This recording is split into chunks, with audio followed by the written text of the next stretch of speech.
سے۔ اسلام امن کا مذہب ہے، یہاں سے آغاز کیجیے۔ بسم اللہ الرحمن الرحیم، اللہم صلی علی محمد وعلی آل محمد وبارک وسلم۔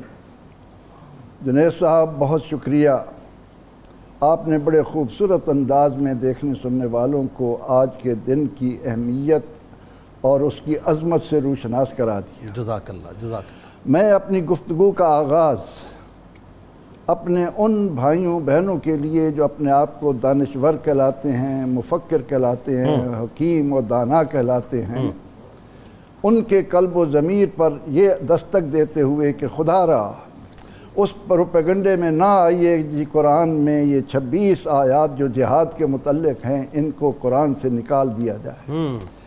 اس تاثر کو قریب تک نہ بھٹکنے دیجئے کہ اسلام معاذ اللہ وحشت کا یا درندگی کا دین ہے۔ آؤ ہم جانیں کہ اللہ رب العزت نے جب آدم اور حوا علیہ السلام کو دنیا میں اتارا تو ساتھ ہی فرمایا کہ اے اولاد آدم تمہارے لیے آسمان سے ہدایت ربانی آئے گی، اور وہ ہدایت ربانی لا خوف علیہم ولا ہم یحزنون کی گارنٹی کے ساتھ تمہیں دی جائے گی۔ سبحان اللہ۔ اب جب اس کا نزول ہوا اور اس ہدایت ربانی کو جس کے لیے قرآن نے کہا کہ وَنُنَزِّلُ مِنَ الْقُرْآنِ مَا هُوَ شِفَاءٌ وَهُدًى وَرَحْمَةٌ، وہ ہدایت ربانی جو سراپا شفا ہے، ہدایت ہے جس میں رحمت ہی رحمت ہے۔ سبحان اللہ۔ وہ ہدایت جو اولاد آدم کو بتاتی ہے کہ خَلَقَ لَكُم مَا فِي الْأَرْضِ جَمِيعًا، دنیا کا سب کچھ تیرے لیے بنا ہے۔ اب اللہ تعالیٰ نے وہ ہدایت جن نفوس قدسیہ کے ذریعے اولاد آدم کو پہنچائی، اولاد آدم میں حوصلہ ہی نہ رہا اس کو سننے کا، صحیح، اور ان ہدایت لانے والوں کو یہ دیکھتے ہوئے کہ وہ نہ ہم سے مال طلب کر رہے ہیں، نہ ہماری جان کے لیے خطرہ بن رہے ہیں، نہ ہماری عزت و ناموس کو ان سے کوئی خطرہ ہے، وہ تو ایک للہیت کے ساتھ ہمیں ایک ایسی راہ پر چلانا چاہتے ہیں جہاں چاروں طرف سے رحمتیں نازل ہوں، سبحان اللہ، خوشیاں اور مسرتیں نازل ہوں۔ سبحان اللہ۔ لیکن تاریخ نے دیکھا کہ ان بیان کرنے والوں کے لیے کتنی زندگی اجیرن کر دی گئی۔ ما یاتیہم من رسول الا کانوا بہ یستہزئون۔ یہ ہدایت ربانی چلتی ہوئی جب اپنے جامعیت اور کاملیت کے عظیم نقطے پر پہنچی تو اللہ رب العزت نے اولاد آدم کو یہ ہدایت ایک ایسے انسان کی بدولت عطا کی کہ بھیج کر اعلان کر دیا وَمَا أَرْسَلْنَاكَ إِلَّا رَحْمَةً لِلْعَالَمِينَ۔ سبحان اللہ، ماشاءاللہ ماشاءاللہ۔ اعلان کر دیا کہ تمہیں یہ ہدایت جو مل رہی ہے یہ تمہاری دنیا اور عقبہ دونوں کو خوبصورت انداز میں سنوارنے کے لیے ہے۔ بے شک۔ مگر دنیا نے دیکھا کہ آپ صلی اللہ علیہ وسلم کے ساتھ 13 سالہ مکی زندگی میں اہل مکہ نے کیا سلوک کیا، کون سا وہ ظلم ہے جو آپ کے لیے روا نہیں رکھا گیا، کون سی وہ اذیت ہے کہ اس نفیس انسان کو، انسانیت کے سب سے بڑے محسن کو، انسانیت کے ساتھ سب سے بڑھ کر پیار کرنے والے کو، انسانیت کو وہ راستہ دینے والے کو جو بھلائی اور چاروں طرف سے خوشیوں اور مسرتوں سے گھرا ہوا ہے، آپ فرماتے ہیں کہ جو مجھے ایذائیں پہنچیں، جن راہوں سے مجھے تکلیفوں سے گزارا گیا، مجھ سے پہلے کسی اللہ کے نبی پر ایسی اذیتیں نہیں ہیں۔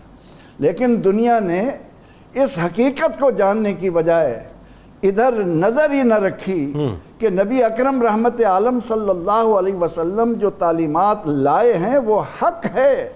الحق یعلو ولا یعلا، حق غالب ہونے کے لیے آتا ہے، مغلوب ہونے کے لیے نہیں آتا۔ اس لیے جب یہ جہاد کا معاملہ آتا ہے تو کہتے ہیں کہ معاذ اللہ وحشت ہے، درندگی ہے۔ نہیں، قرآن کو اٹھا کر تو دیکھو، قرآن کہتا ہے قاتل الذین یقاتلونکم، ان کے مقابلے میں آؤ جو تم سے تمہاری زندگی کا جینے کا حق چھیننا چاہتے ہیں. ٹھیک ہے, جو تمہارے لیے زندگی گزارنا مشکل بنا دیتے ہیں. پھر جب تم ان کے مقابلے میں نکلو گے تو میری طرف سے یہ نوید جاں فضا آئے گی کہ وَلَقَدْ نَصَرَكُمُ اللَّهُ بِبَدْرٍ وَأَنْتُمْ أَذِلَّةٌ, میری مدد تمہارے ساتھ ہوگی. اور قَدْ كَانَ لَكُمْ آیَةٌ فِي فِئَتَيْنِ الْتَقَتَا, پھر رہتی دنیا تک دنیا غور کرے کہ یہ جو دو جماعتیں ملی تھیں, ایک باطل کی سرپرستی کے لیے آئی تھی, ایک حق کی بول بالا کے لیے آئی تھی, اللہ نے اس کو کیا غلبہ عطا فرمایا. تو ہمیں یہ ذہن میں رکھنا چاہیے کہ قرآن و سنت میں کہیں یہ مسلمان کو نہیں کہا گیا کہ تم معاذ اللہ انسانیت کا خون کرو.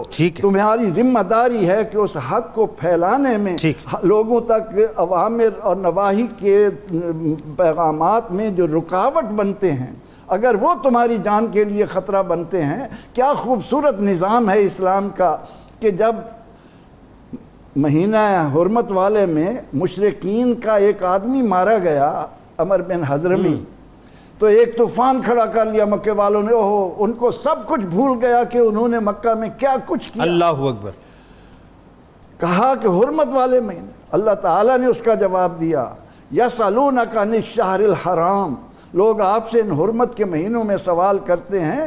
قل قتال فیہ کبیر, فرما دیجئے ان حرمت والے مہینوں میں لڑائی بہت بڑا گناہ ہے, لیکن ذرا اپنے اعمال پر بھی تو نظر ڈالو. اللہ اکبر. اللہ تم نے جن کے لیے مسجد حرام میں داخلہ بند کر دیا ہو, وہ ہجرت کر کے مدینہ منورہ چلے جائیں, وہاں پر بھی تم چڑھائیاں کرو, ان کے لیے جان و مال کا خطرہ بنو اور کہو کہ نہیں وہ ہاتھ باندھ کر صرف کہا قاتل الذین یقاتلونکم, اب تم میدان میں آؤ ان کے مقابلے میں جو تمہارے مقابلے.